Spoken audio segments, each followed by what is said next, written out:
À quelques pas de l'avenue Corrientes, le Broadway argentin se presse une quarantaine de curieux à la porte de ce petit théâtre indépendant. Le Corinto fait partie des 200 salles répertoriées du circuit dit Off de Buenos Aires, un chiffre qui place la ville parmi les plus dynamiques du genre, concurrençant ainsi New York et Londres.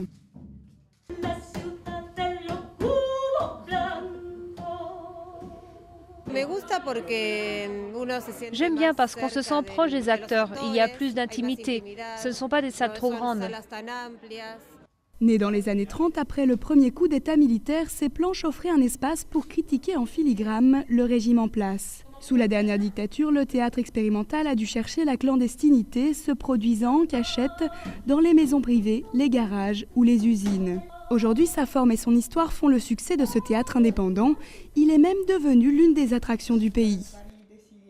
Cela génère même un accroissement du PIB du pays. Il y a des touristes qui viennent parce qu'on ne trouve pas ça partout dans le monde. Entrer dans ce qui est pratiquement une maison, partager dans ce qui est presque un salon, une expérience si proche. Malgré ce succès, peu arrivent à en vivre. Ici, les acteurs touchent les meilleurs soirs, rarement plus de 10 €. En général, quand on lance la production d'une pièce, on sait qu'on va le faire à perte. On le fait parce qu'on aime ça. Mais aucun de nous ne vit réellement du théâtre. On a tous un travail à côté.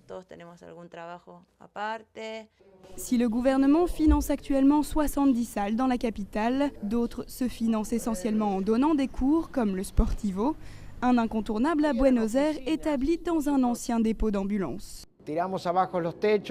On a démoli le plafond pour gagner de l'espace et on a repoussé les murs pour avoir des espaces plus grands pour pouvoir répéter.